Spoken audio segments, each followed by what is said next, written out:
గురూజీ 72 గంటల్లోనే ఫోన్లోనే అద్భుతమైన జ్యోతిష్య పరిష్కారం చూపిస్తారు. నమ్మండి, నమ్మకపోండి, ఇది నిజం. శ్మశాన కాళి రుద్ర చౌడీదేవి ఆరాధకులు నంబర్ 1 వశీకరణ స్పెషలిస్ట్.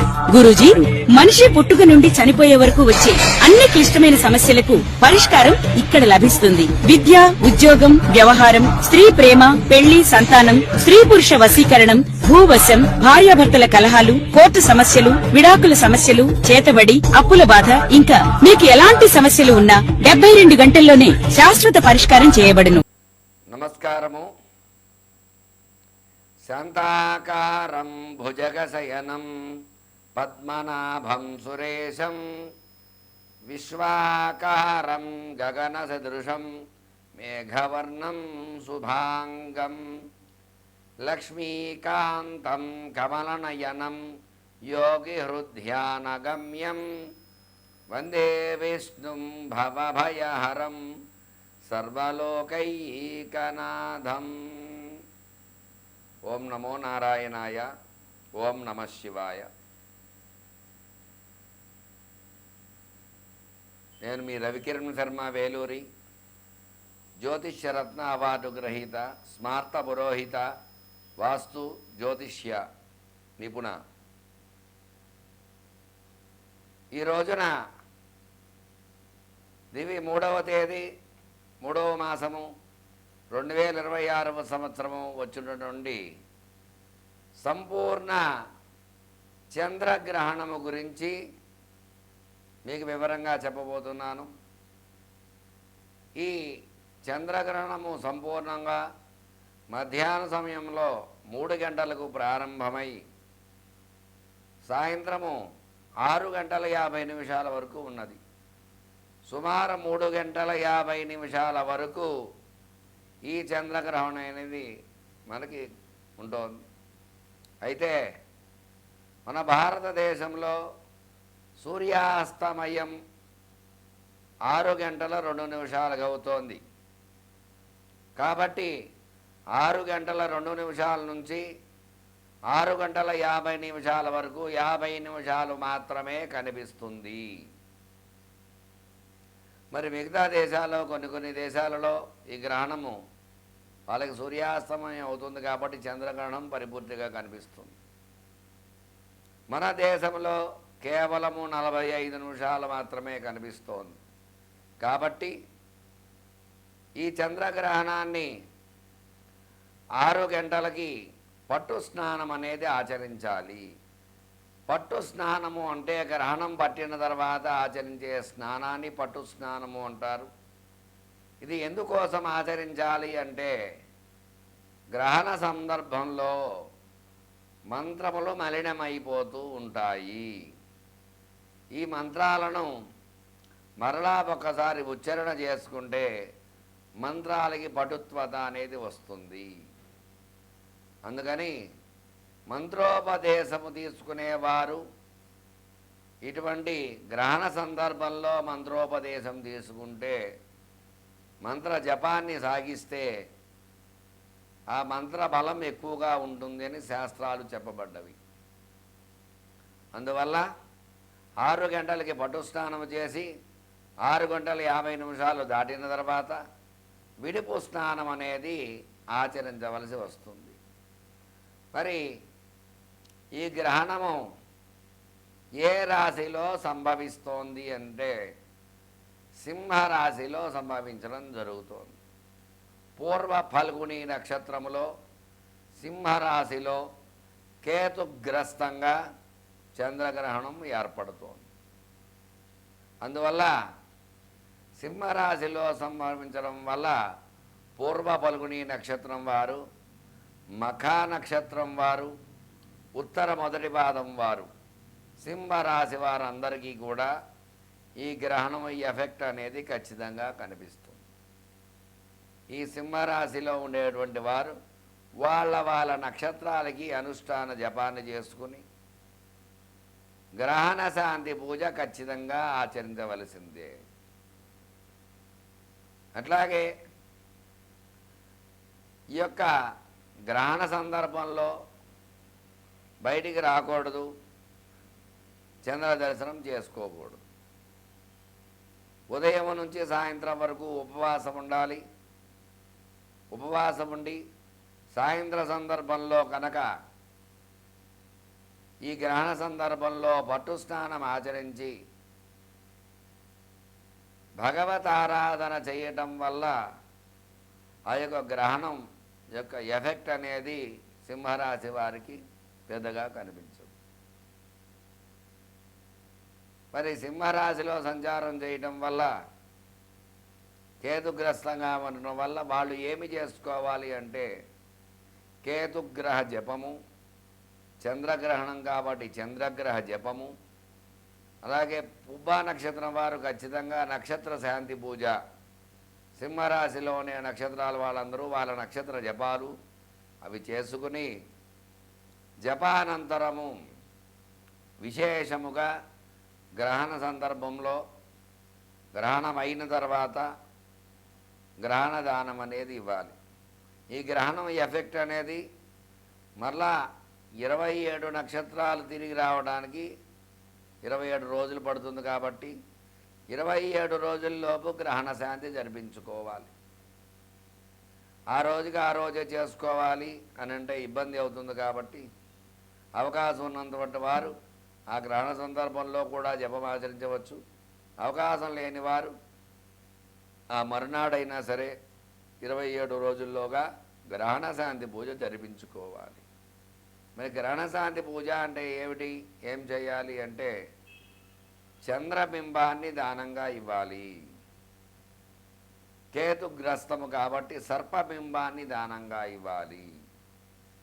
వెండి బింబము, బంగారు సర్పము దానంగా ఇవ్వాలి శాస్త్రమైతే. అది చిన్నదైనా పర్వాలేదు. ఒకవేళ అది శక్తి లేదు అని అంటే 2 వెండివే తీసుకుని ఆ 2 వెండివి కూడా కాంస్య పాత్రలో నెయ్యి వేసి ఆ నెయ్యిలో ఆ 2 బింబాలు పెట్టి కాంస్య పాత్రతో నెయ్యితో దానంగా ఇవ్వాలి. అట్లాగే కేతుగ్రస్తము కాబట్టి ఉలువలు, అలాగే చంద్రగ్రహణం కాబట్టి చంద్రుడికి బియ్యము, నక్షత్రానికి బియ్యము దానంగా ఇవ్వాలి. అలాగే గ్రహణ అనంతరము పాలు పెరుగు కూడా విశేషంగా దానంగా చేయాలి. స్వయం పాకదానము, వస్త్రదానము, విశేష దానాలు చేయడం వల్ల గ్రహణం యొక్క బాధలు ఖచ్చితంగా తొలగి తీరుతాయి. ఈ గ్రహణం వల్ల సంభవించిన తర్వాత ఎటువంటి అనారోగ్య సమస్యలు లేకుండా, ధన సమస్యలు లేకుండా, సంతాన సమస్యలు, ఉద్యోగ సమస్యలు, వివాహ సమస్యలు, ఎలాంటి సమస్యలు లేకుండా ఉంటాయి. అందువల్ల ఈ సింహరాశి వారు ఖచ్చితంగా కొన్ని నియమాలు పాటించాలి. ఈ గ్రహణం వల్ల 12 రాశులలో 3 రాశుల వారికి అద్భుతంగా ఉంది. ఒక 3 రాశుల వారికి నార్మల్గా ఉంది. ఒక 3 రాశుల వారి మిగతా 6 రాశుల వారికి మాత్రము కొంచెం ఇబ్బందులుగా ఉన్నాయి. అందులో భాగంగానే వృషభ రాశి వారికి అద్భుతంగా ఉంటుంది. అలాగే మకర రాశి వారికి కూడా చాలా అద్భుతంగా ఉంది. తులారాశి వారికి కూడా చాలా బాగుంది. ఈ రాశుల వారు ఈ గ్రహణం వల్ల వాళ్ళకి కలిసి వచ్చే యోగంగా చెప్పుకోవచ్చు. మరి 12 రాశుల వారికి ఏ రాశుల వారికి ఏ విధంగా ఉండబోతోంది ఈ గ్రహణం ఎఫెక్టు? నమస్కారము. మార్చి 3వ తేదీ 2026వ సంవత్సరం సంపూర్ణ చంద్రగ్రహణం పూర్వ ఫల్గుణి నక్షత్ర సింహరాశిలో ఏర్పడుతోంది కాబట్టి సింహరాశి వారికి ఎలాంటి ఇబ్బందులు ఉన్నాయి అనే విషయాన్ని గురించి మీకు తెలియజేయడం జరుగుతోంది. ఆ రాశి వారిలోనే ఈ యొక్క గ్రహణం ఏర్పడుతోంది కాబట్టి సింహరాశి వారు ఎవరు కూడా ఈ గ్రహణాన్ని చూడకూడదు. గ్రహణ సమయంలో పట్టు స్నానం చేసి విశేషముగా నృసింహ స్తోత్ర పారాయణ, విశేషమైనటువంటి విష్ణు ఆరాధన చేయడం వల్ల సింహరాశి వారికి ఈ ఎఫెక్ట్ అది తగ్గుతుంది.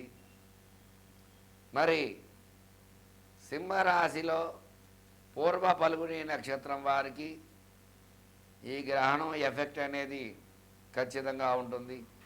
మఖా నక్షత్రము, పూర్వ పల్గుని నక్షత్రము, ఉత్తరా నక్షత్రం వారికి ఈ గ్రహణం ఎఫెక్టు ఉండటం వల్ల వీళ్ళు ఎవరు ఈ గ్రహణాన్ని చూడకూడదు. గ్రహణ సమయంలో ఈ నక్షత్ర జపాలు ఆచరించడము, కేతుగ్రస్తము కాబట్టి కేతువుకి చంద్రుడికి కూడా గ్రహణానంతరము తత్తత్ సంఖ్యాకంగా జపం చేయించుకుని విశేషముగా ఈ దానాలు ఇచ్చినట్లయితే చంద్రబింబ దానము,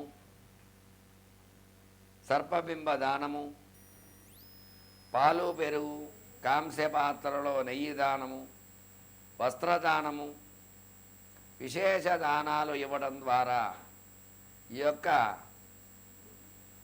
ఎఫెక్ట్ అనేది సింహరాశి మీద పడకుండా సింహరాశి వారికి కూడా ప్రతికూలతల నుంచి, గ్రహణం బాధల నుంచి విముక్తి పొంది అనుకూలతలు వచ్చే యోగాలు ఖచ్చితంగా ఉన్నాయి.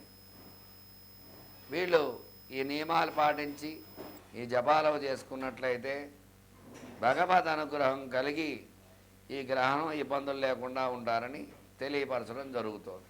నమస్కారం. జ్యోతిషరత్న అవార్డు గ్రహీత మీ రవికిరణ్ శర్మ. మార్చి 3వ తేదీ 2026వ సంవత్సరం పూర్వ పల్గుని నక్షత్రయుక్త సింహరాశిలో చంద్రగ్రహణం ఏర్పడుతోంది. మరి ఈ గ్రహణం వల్ల మనకి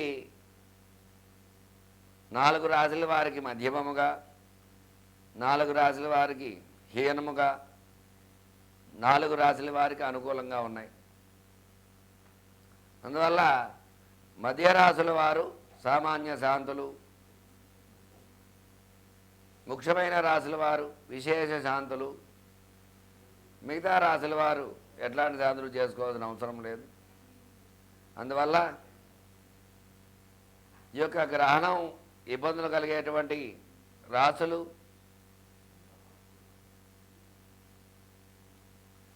కర్కాటకము, సింహము, కన్య, వృశ్చికము, ధనస్సు, కుంభము, మీనము. ఈ రాశుల వారికి ఎక్కువ ఇబ్బందులు ఉన్నాయి కాబట్టి ఈ రాశుల వారు ఖచ్చితంగా గ్రహణ శాంతులు చేసుకోవాలి. మీకు ఎలాంటి శాంతి కావాలన్నా సరే స్క్రీన్ పైన నెంబరు రోల్ అవుతూ ఉంటుంది. నన్ను సంప్రదించినట్లయితే గ్రహణం రోజు ఎలాంటి శాంతులు చేసుకోవాలి, ఎలాంటి పరిహారాలు చేయాలి అనే విషయాన్ని మీకు చెప్పి ఖచ్చితంగా శాంతి పూజలు చేయడం జరుగుతుంది నా ద్వారా. ఇక ఎలాంటి సందేహాలున్నా నన్ను సంప్రదిస్తారని కోరుకుంటూ మీ రవికిరణ్ శర్మ, వేలూరి, జ్యోతిష రత్న అవార్డు గ్రహీత. నమస్కారం.